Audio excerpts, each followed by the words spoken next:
المنافقون والمنافقات بعضهم من بعض يأمرون بالمنكر وينهون عن المعروف ويقبضون أيديهم نسوا الله فنسيهم إن المنافقين هم الفاسقون وعد الله المنافقين والمنافقات والكفار نار جهنم خالدين فيها هي حسبهم ولعنهم الله ولهم عذاب مقيم.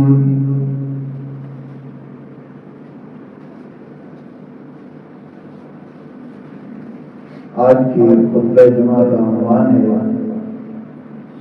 نفاق کی علامتیں.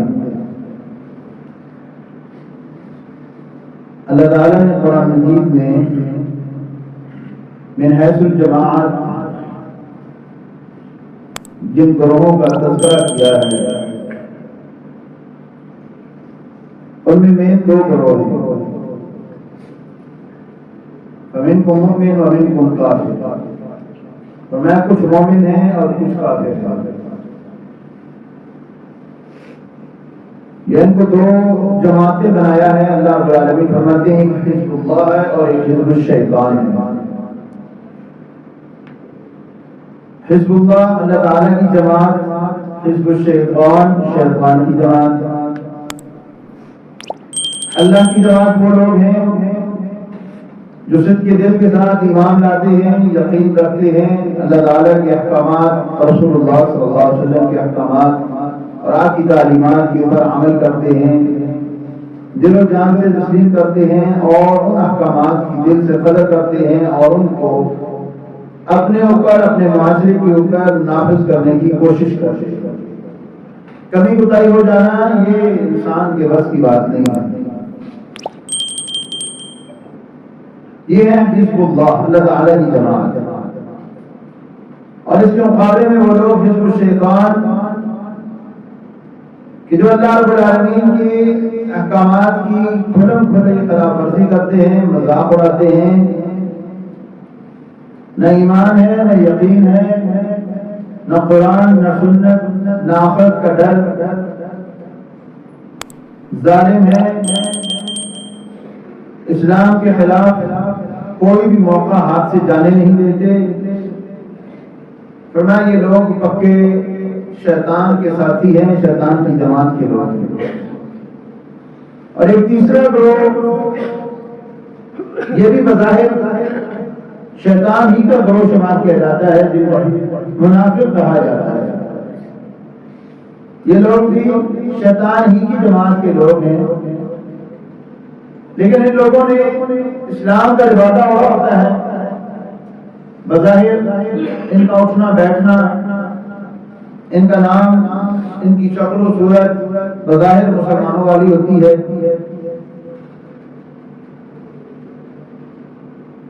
اور یہ لوگ دل و جان سے اسلام کے ساتھی نہیں ہوتے.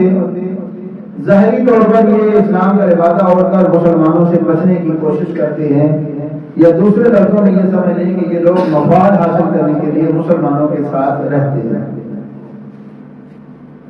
یہ لوگ نفاق یا ان کو منافق کہا جاتا ہے. یہ نفاق کا لفظ یا منافق کا لفظ اسی سے ملتا جلتا لفظ قرآن میں 37 مرتبہ اللہ تعالیٰ نے استعمال کیا. بعض رکوع میں تو یہ لفظ بار بار استعمال ہوا ہے، جیسے سورہ منافقون میں، سورہ بقرہ میں، سورہ توبہ میں یہ لفظ بار بار لفظ استعمال کیا گیا ہے.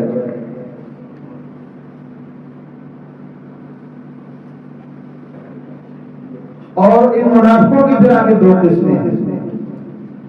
ایک ہے اعتقادی منافق، ایک ہے عملاً منافق. اعتقادی منافق یہ وہ لوگ تھے جو رسول اللہ صلی اللہ علیہ وسلم کے زمانے میں بھی موجود تھے، آج بھی موجود ہیں، کہ جو دل و جان سے رسول اللہ صلی اللہ علیہ وسلم کو نہیں مانتے. جیسے اللہ تعالیٰ قرآن میں فرماتی ہے، فرمایا یہ لوگ مومن نہیں ہیں. فرمایا مومن الناس من یقول آمنا باللہ و بالیوم الآخر وما هم بمؤمنین. فرمایا بہت سارے لوگ ایسے ہیں جو آپ کے پاس آتے ہیں کہتے ہیں ہم اللہ پر ایمان لائے یوم آخرت پر ایمان لائے لیکن وہ ایمان والے نہیں ہیں. یخادعون اللہ فرمایا وہ اللہ تعالیٰ کو دھوکہ دینے کی کوشش کرتے ہیں. وما یخدعون الا انفسهم مگر وہ اپنے آپ کو دھوکہ دیتے ہیں. اللہ کو کون دھوکہ دے سکتا ہے؟ ایمان والوں کو دھوکہ دیتے ہیں. فرمایا ایمان والوں کو بھی وہ دھوکہ نہیں دے سکتے کیونکہ اللہ رب العالمین اہل ایمان کو بتا چکا ہے. اور یہ ایمان کا تعلق اور نفاق کا تعلق انسان کے دل کے ساتھ ہے.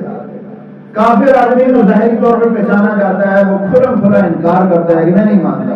قرآن کا انکار کرتا ہے, رسول کا انکار کرتا ہے, یوم آخرت کا انکار کرتا ہے, اللہ تعالیٰ کا انکار کرتا ہے, اسلام کے احکامات کو نہیں مانتا. لیکن کسی بندے کے نفاق کا ہم نہیں جان سکتے کہ یہ بندہ منافق ہے یا نہیں ہے. ہاں ہمیں اسلام نے, قرآن مجید نے, رسول اللہ صلی اللہ علیہ وسلم نے وہ نشانیاں بتا دی, علامتیں بتا دی. لیکن ضروری نہیں کہ جس بندے کے اندر یہ علامتیں ظاہر ہو جائیں وہ بندہ پھر بھی منافق ہو. ہم اس کو متعین نہیں کر سکتے, ہم اس کو کہہ نہیں سکتے کہ تم منافق ہے. ہاں ہم اس کو یہ کہہ سکتے ہیں کہ جی فلاں بندے کے اندر یہ نفاق والی, منافقوں والی علامت پائی جاتی ہے. اگر وہ ہمارے سامنے آ جائے ہم اس کو بڑے پیار کے ساتھ, محبت کے ساتھ, ادب کے ساتھ یہ کہہ سکتے ہیں ارے میرے بھائی یہ جو علامت پائی جاتی ہے یہ مسلمان کی علامت نہیں ہے, اہل ایمان کی علامت نہیں ہے, یہ نفاق کی علامت ہے. اس سے میرے بھائی ذرا بچ کے رہے, یہ معاملہ بڑا خطرناک ہے کیونکہ ہم کسی کے دل کو چیر کے دیکھ نہیں سکتے. اچھا بسا اوقات یہ ہوتا ہے کہ یہ علامتیں جان بوجھ کر یہ نہیں وہ بندہ اس کے اوپر عمل کر رہا ہوتا, علم کی وجہ سے بھی ہوتا ہے. ایک بندے کو علم ہی نہیں ہے, اس کی سنگینی کا, اور وہ اس کو مذاق سمجھ کے کہتا ہے چلو یار میں تو مذاق کر رہا تھا, میں تو ٹھٹھا کر رہا تھا, میں تو ویسے شغل مغل لگا رہا تھا. مثلا ہم آتے ہیں جو مشہور حدیث ہمیں سنائی جاتی ہے, صحیح حدیث ہے, رسول اللہ صلی اللہ علیہ وسلم نے فرمایا آیت المنافق کی ثلاث, فرمایا منافق کی 3 نشانیاں ہیں. اذا حدث کذب, جب بات کرے گا جھوٹ بولے گا. واذا وعد اخلف, یہ وہ اعتقادی کافر نہیں ہے, یہ اعتقادی منافق نہیں ہے, یہ بلکہ عملی طور پہ اس کے اندر ایک غلطی, سستی, کاہلی پائی جاتی ہے. واذا وعد اخلف, وعدہ کرے گا خلاف ورزی کرے گا. ایک حدیث میں اندر واذا عاہد غدر, معاہدہ کرے گا اس کو دھوکہ دے گا, توڑ دے گا. وَإِذَا تُؤْمِنَ خَانَ, جب اس کے سامنے اس کے پاس امانت رکھی جائے گی امانت میں خیانت کرے گا. اور ایک چوتھی نشانی ایک اور حدیث کے اندر بیان کی گئی ہے وَإِذَا خَاصَمَ فَجَرَ, کہ جب لڑائی کرے گا گالیاں دے گا. اب کوئی بندہ بھی یہ جو حرکت کرتے ہیں یہ ان کو اگر کہیں بھائی جناب آپ کو یہ تو منافقوں والا کام ہے, منافقوں والا کرے تو وہ غصہ کر جائے گا. آپ اس کو ضرب کیا کر سکتے ہیں بھائی جان, یہ اسلام اس چیز کو پسند نہیں کرتا. اچھا جب آپ کسی بندے کو جو پہلی علامت ہے جھوٹ بولنا, قرآن مجید نے جہاں پہ بھی منافقوں کا ذکر کیا ہے وہیں پہ جھوٹ کا بھی ذکر کیا ہے. سورہ منافقون 12 نمبر 28 کو اگر ہم کھولیں, پہلی آیت اللہ رب العالمین نے ارشاد فرمایا اذا جاءك المنافقون قالوا نشهد انك لرسول الله والله يعلم انك لرسول الله يشهد ان المنافقين لكاذبون. فرمایا پیارے پیغمبر صلی اللہ علیہ وسلم آپ کے پاس منافق آتے ہیں کہتے ہیں کہ ہم گواہی دیتے ہیں آپ اللہ کے رسول ہیں. اے پیارے پیغمبر اللہ جانتا ہے کہ آپ اللہ تعالی کے رسول ہیں لیکن منافق جھوٹے ہیں. بندہ کہتا ہے یار یہ عجیب سا معاملہ ہے, بھی منافق بھی تو وہی بات کہہ رہا ہے جو اللہ تعالیٰ کا قرآن کہہ رہا ہے. بات نہیں سمجھے کہ اللہ کا قرآن کہہ رہا ہے محمد صلی اللہ علیہ وسلم اللہ تعالیٰ کے رسول ہیں, اور یہی بات منافق آ کے کہہ رہا ہے محمد صلی اللہ علیہ وسلم میں گواہی دیتا ہوں آپ اللہ کے رسول ہیں. لیکن اللہ کہہ رہا ہے یہ جھوٹا ہے. جھوٹا کہتے ہیں یہ دل سے نہیں مانتا رسول اللہ صلی اللہ علیہ وسلم, دل کے اندر کفر چھپا رکھا ہے. تو جہاں پہ بھی ایمان کا تذکرہ کیا وہاں پہ سچ کا تذکرہ کیا, ایمان والے سچے لوگ ہیں. جہاں پہ جھوٹ کا تذکرہ کیا وہاں پہ نفاق کا, جہاں پہ نفاق کا وہاں پہ جھوٹ کا. جھوٹ اور نفاق یہ دونوں لازم ملزوم ہیں. اس وجہ سے رسول اللہ صلی اللہ علیہ وسلم بار بار فرمایا کرتے کہ جھوٹ سے بچ جاؤ، جھوٹ سے بچ جاؤ، ایاکم الکذب، آپ خطبہ میں ارشاد فرما دیں ایاکم الکذب، اے مسلمانوں جھوٹ سے بچ جاؤ، کیونکہ جھوٹ انسان کو برائیوں کی طرف لے کے جاتا ہے، برائیاں انسان کو اندر نفاق پیدا کرتی ہیں، یہ نفاق انسان کو دوزخ کی طرف لے کے جاتا ہے۔ بعض لوگ کہتے ہیں جی جھوٹ بولتے ہیں، سریعام بولنے میں لوگ جب روکے، انہوں نے نہیں مذاق کر رہا، میرے بھائی مذاق میں بھی جھوٹ بولنا ہلاکت کا باعث ہے۔ رسول اللہ صلی اللہ علیہ وسلم نے فرمایا جس بندے نے جھوٹ بولا مذاق میں، یہ اس وجہ سے جھوٹ بولا کہ کسی قوم کو ہنسائے، یا اس وجہ سے جھوٹ بولا کہ وہ کسی قوم کی توہین کرے، فرمایا فوائل اللہ، ہلاکت ہے اس کے لیے، ہلاکت ہے اس کے لیے، تباہی ہے۔ جہنم کی ایک گڑھے کا نام بھی وائل رکھا گیا ہے کہ اس کے لیے ہلاکت ہے، دنیا کے اندر بھی تباہی اور آخرت کے اندر بھی تباہی۔ وہ حدیث کے اندر آتا ہے رسول اللہ صلی اللہ علیہ وسلم نے فرمایا جو بندہ جھوٹ بولتا ہے مسلمانوں کو ہنسانے کے لیے، لوگوں کو ہنسانے کے لیے جھوٹ بولتا ہے، فرمایا فرشتے اس کے منہ کی بدبو کی وجہ سے دور بھاگتے ہیں۔ فرمایا اذا حدث کذب، جب وہ بات کرے جھوٹ بولے، فرمایا یہ منافق کی علامت ہے۔ یہ بات یاد رکھیں، ایک وہ جھوٹا ہے جو اللہ تعالیٰ کو جھٹلاتا ہے، رسول اللہ صلی اللہ علیہ وسلم کو جھٹلاتا ہے، اور ایک یہ عملاً جھوٹ بول رہا ہے، جھوٹی خبر نشر کر دینا، بات سنی ادھر سے تحقیق نہیں کی آگے بیان کر دی۔ ہمارے معاشرے میں یہ عام ہے، دینداری کے معاملے میں بھی اور دنیا داری کے معاملے میں بھی۔ جب یہ دنیا داری کے معاملے میں ہو تب بھی خطرناک ہے، دین کے معاملے میں ہو تب بھی خطرناک ہے۔ آپ دنیا داری میں کسی کے معاملے میں بات سنیں، میں سنوں، آپ سنیں، بچہ سنیں، بڑا سنیں، ہمیں کیا حکم ہے؟ جب تمہارے پاس کوئی خبر آئے پہلے اس کی تحقیق کرو، پوری طرح چھان بین کرو کہ معاملے کی تہ تک پہنچو، تب جب تم سزا دے سکو۔ اگر تم سزا نہیں دے سکتے، سزا نہیں دلوا سکتے، چپ کر جاؤ، خاموش ہو جاؤ، بس ادھر سے سنی ادھر سے نکال دی، ختم معاملہ۔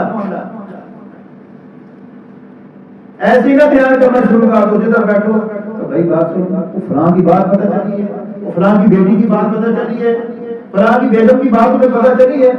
اچھا اس کو مزے لے لے کے بیان کر کے جھوٹ بیان کرنا، آخر میں جب پکڑے گئے سوری جی وہ مس انفارمیشن دی تھی، میں نہیں معذرت چاہتا ہوں، میرے جی الفاظ کو توڑ موڑ کے پیش کیا گیا۔ اللہ تعالیٰ فرماتے ہیں لعنت ہوتی ہے جھوٹوں کے اوپر، اللہ تعالیٰ کی لعنت کرتے ہیں، اللہ کے فرشتے بھی لعنت کرتے ہیں۔ معاشرے کے اندر لڑائی اور جھگڑا پیدا ہوتا ہے اس جھوٹ کی وجہ سے، اور یہ منافقوں کی علامت ہے جھوٹ بولنا۔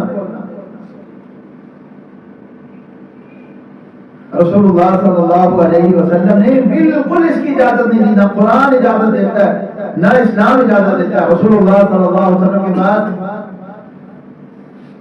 ایک ایسا آدمی بھی آتا ہے، کہتا ہے اللہ کے رسول بہت گناہگار ہوں، بہت گناہگار ہوں، بہت سارے گناہ ہیں، چھوڑ نہیں سکتا، کوئی ایسا ایک بتا دے چھوڑ دوں۔ پر میں جھوٹ نہیں بولنا، شراب بھی پیتا ہے، زنا بھی کرتا ہے، چوری بھی کرتا ہے، لڑائی جھگڑا بھی کرتا ہے، بے نماز بھی ہے، جھوٹ بھی بولتا ہے۔ آپ نے فرمایا جھوٹ نہیں بولنا ہے بس۔ اس بندے نے جب جھوٹ کو چھوڑا سارے گناہ اسے چھوٹ گئے، شراب پینے لگا، رک گیا، کیوں؟ اللہ کے رسول کے پاس جاؤں گا، پوچھیں گے شراب پی ہے؟ اگر کہوں گا جی پی ہے، سچ بولوں گا تو مار پڑے گی، اگر کہیں کہوں گا نہیں پی تو جھوٹ ہو جائے گا، اور وہ وعدہ کر چکا ہوں کہ نہیں جھوٹ نہیں بولنا، پیتے ہی نہیں، چھوڑ دو۔ بے نماز ہے، بے نماز پڑھی ہے، چلے پڑھ لیتے ہیں۔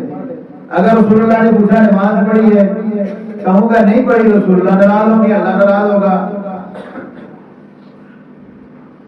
اگر جھوٹ بولوں گا تب بھی رسول اللہ صلی اللہ علیہ وسلم ناراض ہوں گے، اللہ ناراض ہوگا، کیونکہ آپ سے وعدہ کر چکا ہوں کہ جھوٹ نہیں بولنا۔ اور آپ صلی اللہ علیہ وسلم نے فرمایا ایمان اور جھوٹ یہ دونوں ایک دوسرے کی ضد ہیں، نفاق اور جھوٹ یہ دونوں ایک دوسرے کے ساتھی ہیں، معاون ہیں، سہولت کار ہیں دوسرے کے۔ اس وجہ سے میرے بزرگوں، بچوں، دوستوں، ہمیں جھوٹ کو چھوڑنا ہے، ترک کرنا ہے جھوٹ کو۔ جیسے ہمارے ہاں ہمارے حکمران بھی جھوٹ بولتے ہیں، بڑے بڑے جھوٹ بولتے ہیں، سیاسی لوگ وہ کیسے جھوٹ بولتے ہیں؟ جب انتخابات کے دن ہوں گے آپ سے بڑے بڑے وعدے کریں گے، آپ کو سبز باغ دکھائیں گے، اور پھر جب انتخابات جیت جائیں گے پھر وہ وعدے ختم، پھر جھوٹ کے اوپر جھوٹ بولیں گے۔ رسول اللہ صلی اللہ علیہ وسلم نے اس بارے میں بھی بڑی سخت وعید بتائی ہے۔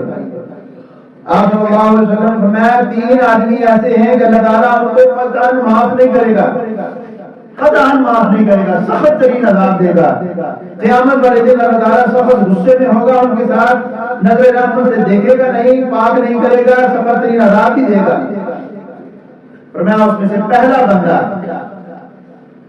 ملک ان کا ذات، فرمایا حکمران ہے، جھوٹ بولتا ہے اپنی رعایا کے ساتھ۔ ایک عام آدمی ہے وہ بھی جھوٹ بولے، وہ بھی جرم ہے۔ ایک غلام ہے، نوکر ہے، ملازم ہے، اپنے باس کے سامنے جھوٹ بولے، وہ بھی جرم ہے، لیکن اس کا جھوٹ بولنا کوئی ریزنیبل ہے، کچھ سمجھ آتی ہے، کچھ عذر بن سکتا ہے، ابھی ڈر رہا ہے، مجبور ہے، لالچ ہے، دباؤ ہے، 100 وجوہات سامنے آ سکتی ہے۔ لیکن ایک حاکم وقت ہے یا ایک ادارے کا افسر ہے، سارے اختیارات ہیں، پھر اپنی رعایا کے ساتھ جھوٹ بول رہا ہے، تو فرمایا یہ ملک ان کا ذات، جھوٹا حکمران ہے، اللہ رب العالمین اس کو معاف نہیں کریں گے۔ کبھی اللہ تعالیٰ آپ کو کسی بھی جگہ پہ حکومت دے، کسی بھی ادارے کی سربراہی دے، آپ کی جتنی بھی رعایا آپ کے نیچے آتی، کبھی ان کے ساتھ جھوٹ والا معاملہ نہ کرنا، بات تو صاف ستھری بات کریں۔ ضروری نہیں کہ آپ پاکستان کے وزیر اعظم بنیں گے تو پھر آپ کے اوپر یہ حدیث لاگو ہوگی، ضروری نہیں ہے۔ آپ کسی بھی علاقے میں، کسی بھی جگہ کے کسی بھی ادارے کے آپ سربراہ کے طور پر ہیں، آپ کے اوپر یہ حدیث لاگو ہوگی۔ اپنی رعایا کے ساتھ جھوٹ نہ بولنا۔ اور اسی طرح اگر یہ جھوٹ دین کے معاملے میں ہو تو یہ اور بھی زیادہ خطرناک ہو جاتا ہے۔ لوگ کہتے ہیں کہ دین کے معاملے میں کیسے جھوٹ ہوگا؟ رسول اللہ صلی اللہ علیہ وسلم نے فرمایا من کذب علی متعمدا فلیتبوأ مقعدہ من النار، فرمایا جس نے میں محمد صلی اللہ علیہ وسلم پر کوئی بات ایسی کہی جو میں نے نہ کہی ہو، فرمایا اس نے میں محمد صلی اللہ علیہ وسلم پر جھوٹ باندھا، اور فرمایا جس نے رسول اللہ صلی اللہ علیہ وسلم پر جان بوجھ کر جھوٹ باندھا ہے، فلیتبوأ مقعدہ من النار، اسے چاہیے کہ اپنا ٹھکانہ جہنم میں پکا کر دے، بس اس کا ٹھکانہ جہنم میں ہے، اس کے لیے جنت میں کوئی جگہ نہیں ہے۔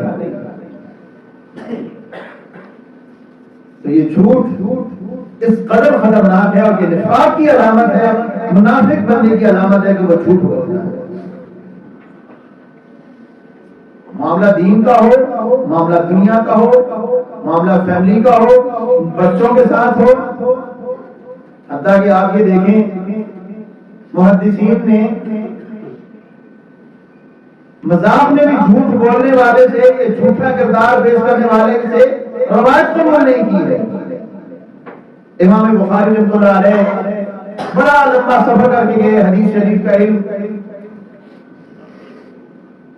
ایک روایت لینے کے لیے، وہ ایک ایسے علاقے میں پہنچے، اپنے گھوڑے سے نیچے اترے، ایک بندہ بکریاں چلا رہا تھا، اس کو آواز دی بھائی صاحب آپ سے کام ہے، ذرا میرے قریب آئے، میں آپ سے بات کرنی ہے، مجھے پتا چلا ہے کہ آپ کے پاس کوئی علم کی بات ہے، میں نے وہ آپ سے سیکھنی ہے، لینی ہے۔ اللہ اکبر۔ وہ بندہ بکریاں چلا رہا تھا، اس نے ویسے ہی قمیض ایسے اٹھا کے تو بکری کو ایسے دھوکے میں خالی قمیض، اس کو بکری کو اپنے قریب کیا کہ بکری جناب یہ لالچ میں سمجھے گی کہ اس کے پاس کوئی چارہ ہے، تو بکری قریب آ جائے گی۔ جب بکری قریب آئی تو کان سے پکڑ لیا، آگے کہنے لگا، عرض کرنے لگا، ہاں امام صاحب حکم کریں، آپ کانا مبارک ہو، آپ اتنا سفر کر کے آئے ہیں۔ کہتے بھائی صاحب السلام علیکم، بس اللہ حافظ، نہ جا۔ کہا کیوں؟ ابھی تو آپ کہہ رہے تھے آپ کے پاس علمی بات مجھے بتائیں. میں نے کہا آپ اس جانور کے ساتھ دھوکہ کر سکتے ہیں, جھوٹ بول سکتے ہیں, میرے پاس ساتھ جھوٹ بول سکتے ہیں. اس وجہ سے ایسے بندے کی میں روایت قبول نہیں کرتا, لہٰذا میں جا رہا ہوں. کتنا محدثین نے علماء نے کہا رکھا ہے. صحابی رسول اللہ صلی اللہ علیہ وسلم کے پاس بیٹھے ہیں, بچہ کھیل رہا ہے. بچے آتے ہیں مسجدوں میں کھیلتے ہیں, بچوں کی عادت ہے, ڈانٹنا نہیں چاہیے. رسول اللہ صلی اللہ علیہ وسلم کے ساتھ بھی صحابہ آتے تھے, آپ صلی اللہ علیہ وسلم کے بچے بھی آ جاتے, آپ کے نواسے آ جاتے, صحابہ کے بچے بھی آ جاتے. صحابی نے اپنے بیٹے کو کہا بیٹا ادھر آؤ, تجھے ایک چیز ہو. بیٹا کہتا نہیں مجھے نہیں آنا. اچھا آپ نے بولا رسول اللہ صلی اللہ علیہ وسلم کے پاس بیٹھے ہیں, انہوں نے اپنے بچے کو بولا بیٹا ادھر آؤ تو میں چیز دیتا ہوں کھانے کی. بچے لالچی ہوتے ہیں, بچہ بھاگا بھاگا آیا, باپ نے کھجوریں نکالی اور اپنے بیٹے کو دے گئے. رسول اللہ صلی اللہ علیہ وسلم نے فرمایا اگر تو اس کو کھجوریں نہ دیتا, چیز نہ دیتا کھانے کی, یہ بھی اللہ کے ہاں جھوٹ سے مار کے. اسلام نے بڑی اس معاملات جب آپ کے ہمارے درست ہے تو پھر انشاءاللہ ہماری عبادات بھی درست ہے. اگر ہمارے معاملات درست نہیں ہیں تو پھر جو ہے یہ معاملات خراب ہو جاتی ہے. اس وجہ سے, اور بچہ فطرتاً جھوٹ نہیں بولتا, بچے سچے ہوتے ہیں, فطرتاً سچے ہوتے ہیں. جھوٹ ان کو کون سکھاتے ہیں؟ ان کے والدین سکھاتے ہیں, اساتذہ سکھاتے ہیں, بڑے ان کو جھوٹ سکھاتے ہیں گھر کے اندر. اس وجہ سے بچوں کے سامنے کبھی بھی مذاق میں بھی جھوٹ مت بولیں. آپ اپنے عمل سے, آپ اپنے کردار سے بچوں کو سچ سکھائیں, سچا بنائیں, اور یہ سچ ہی انسان کی نجات ہے. رسول اللہ صلی اللہ علیہ وسلم نے اپنی 40 سالہ زندگی جب لوگوں کے سامنے پیش کی, آپ صلی اللہ علیہ وسلم کو صحابہ کھڑے, اور آپ صلی اللہ علیہ وسلم نے لوگوں سے کہا کہ میں نے تمہارے درمیان ایک عرصہ گزارا ہے, حال وجدتمونی صادقا او کاذبا, تم لوگوں نے مجھے سچا پایا ہے جھوٹا؟ انہوں نے کہا ما جربناک الا صدقا, اے پیارے پیغمبر صلی اللہ علیہ وسلم ہم نے بارہا تجربہ کیا, آپ صلی اللہ علیہ وسلم کو سچا ہی پایا, جھوٹا کبھی آپ نہیں پایا, آپ نے کبھی جھوٹ نہیں بولا. تو جو بندہ اپنے دین ذاتی معاملات میں جھوٹ نہیں بولتا, دنیاوی معاملے میں جھوٹ نہیں بولتا, وہ کبھی اللہ کے بارے میں بھی جھوٹ نہیں بول سکتا. اگر ایسا ہوتا کہ کبھی نعوذ باللہ من ذالک کبھی ایسا ہوتا تو پھر کہہ سکتا تھا کہ یہ تو بندہ اس کا کردار ہی نہیں تھی, یہ آگے کیا کرے گا. تو یہ ایک بڑا حساس معاملہ ہے. تو رسول اللہ صلی اللہ علیہ وسلم نے فرمایا منافق آدمی کی پہلی نشانی ہے کہ فرمایا وہ آپ کے سامنے جب بھی بات کرے گا جھوٹ بولے گا. اور دوسرا فرمایا وَإِذَا وَعَدَ أَخْلَفَ, فرمایا جب وعدہ کرے گا اس کی مخالفت کرے گا. کیا ہوا تو کسی سے وعدہ ہی نہ کرو, بھئی کہو کہ جی میرا وعدہ نہیں ہے, ہاں میں کوشش کروں گا. اگر وعدہ کر دیا اس کے ساتھ پھر اس وعدے کے اوپر پورے اترو. کسی سے رقم اداری نہیں ہے, اس کو کہو بھائی صاحب وہاں تاریخ کو واپس کروں گا, کہ وعدہ نہیں کرتا, بھی کوشش کروں گا بھی اتنے دنوں تک میں آپ کو دے دوں گا. یا پھر یہ ہے کچھ سیاسی وعدے لوگ کرتے ہیں. اچھا ایک وعدہ وہ بھی ہے جو تقریباً اکثر لوگوں کا ہو چکا ہے اور کچھ انتظار نہیں ہے, وہ وعدہ جو میاں بیوی آپس میں وعدہ کرتے ہیں, یہ قبول ہے, یہ قبول ہے. اچھا یہ بھی ایک وعدہ ہے, لوگ اس کو بھی مذاق سمجھتے ہیں, حالانکہ یہ وعدہ ہے. عورت جب کہتی ہے قبول ہے تو اس کا مطلب ہے کہ وہ کہتی ہے میں جیسے بھی حالات ہوں جو بھی ہوں میں اس کے عقد میں رہوں گی, کبھی غداری نہیں کروں گی, صرف کے دل کے ساتھ, اس کا میرا مرنا جینا اس کے ساتھ ہے, اس کی عزت کی, اس کے مال کی, اس کے جان کی حفاظت, اس کے بچوں کی حفاظت, اس کے خاندان کی حفاظت ساری میری ذمہ داری ہے. یہ لفظ قبول ہے, کوئی چھوٹا لفظ نہیں, بہت بڑا لفظ ہے. اور اسی طرح مرد بھی جب کہتا قبول ہے تو سوچ سمجھ کے اس کو کہنا چاہیے, پہلے سوچ لینا چاہیے قبول ہے جی قبول ہے. سارے صاحب پیپر میں کیا تھا قبول ہے, بعد میں پھر نوٹس نکالنا شروع کر دیتے ہیں, یہ تو ایسے ہی ہے, یہ تو فلاں ہے, پھر لڑائیاں جھگڑے کورٹ کچہری. اس وقت اگر آپ کسی وکیل سے پوچھیں آپ کے عدالتوں میں سب سے زیادہ جو کیس دائر ہے وہ فیملی کورٹ میں یہ کیس ہے, کھلا لینا ہے طلاق لینی ہے, کھلا لینا ہے طلاق لینی ہے, طلاق لینی ہے, یہ معاملہ.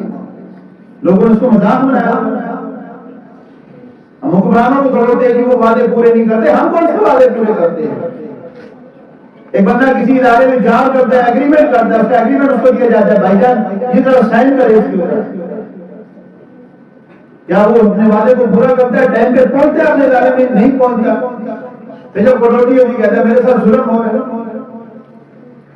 تو میاں بیوی کے آپس میں باتیں ہوں، بچوں کے ساتھ آپ کے باتیں ہوں، لین دین کا معاملہ ہو، کسی دکاندار کے ساتھ ہو، کاروباری معاملہ ہو، 100 معاملے ہوں، جو بھی وعدہ کریں اس وعدے کو پورا کریں، اس کو توڑے نہیں۔ وَإِذَا وَعَدَ أَخْلَفَ، فرمایا جب وعدہ کرتا ہے اس کی مخالفت کرتا ہے، یہ منافق کی علامت ہے۔ وَإِذَا عَاهَدَ غَدَرَ، معاہدہ کرتا ہے اس کو توڑ ڈالتا ہے، یہ توڑنے والا معاملہ نہیں کیا جائے۔ پھر اگر اب ایجاب و قبول آپ نے کر لیا ہے تو پھر آپ اس کو زندگی میں اس کو نبھائیں، اللہ یہ کہ شرعی عذر ہو، تو شرعی عذر کی بنا پر طلاق لی جا سکتی ہے، طلاق دی جا سکتی ہے، لیکن وہ ایک الگ معاملہ ہے۔ 99% لوگوں کے اندر یہ شرعی معاملہ، یہ شرعی عذر نہیں ہوتا۔